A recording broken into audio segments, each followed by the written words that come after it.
caught it on sale and replaced a Noctua NH-L9x65, which moves less air, so the mounting bracket system was the same. Had to remove the fan to access the two hold-down screws, then mounted the fan in the upper position, and blowing down.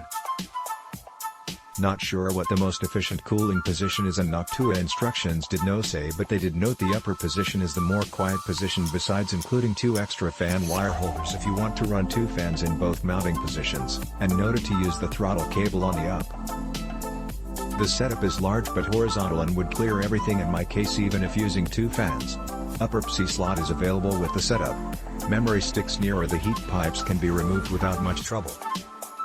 At 500 revolutions per minute for my AMD 65W DDP, a Series 4 cores plus 8 graphic cores CPU/APU chip, this cooling system keeps it running 20°C or less above ambient temperature and does it silently, and I mean silently. When I set the RPM to 1500 revolutions per minute, it will sound a noticeable whir and at the same time created a breeze outside my mid-tower case, I kid you not. At this speed the chip temperature is about the same at idle when running at 500 revolutions per minute. So, I set BIOS to normal fan control and forget about it, not using the throttle down cable included in the kit. That is not to say I don't push the system when rendering, because I do and get 100% core usage on all 4 cores for an hour or so.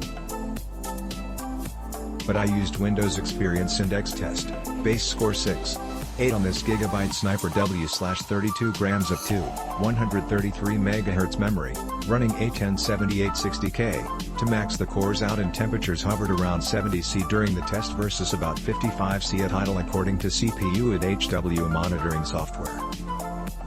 Fan only maxed to 976 revolutions per minute, but I never heard it during the quick test. Entire system spiked once to 95 watts, but CPUs drew no more than 40 watts during the test.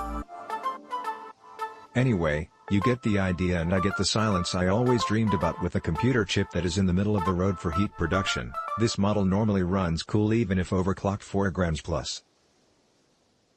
Noctua literature says this newer Model S was tweaked to clear an upper PC slot and memory size conflicts, plus made this design more efficient with the use of only one fan, albeit a larger 140mm. Works for me.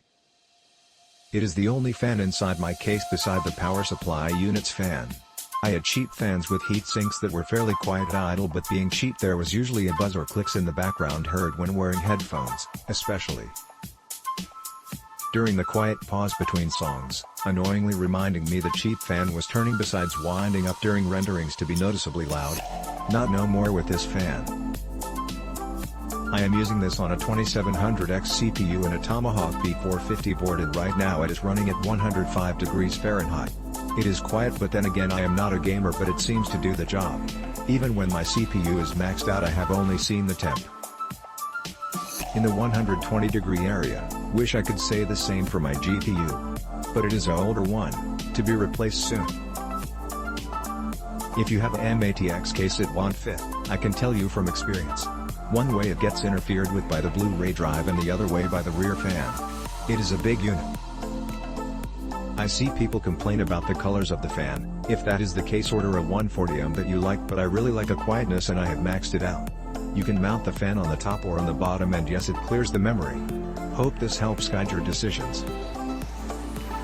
I am really beginning to think on these reviews that some people just like to downgrade everything. I am happy with everything in my system. Click link in description for more reviews.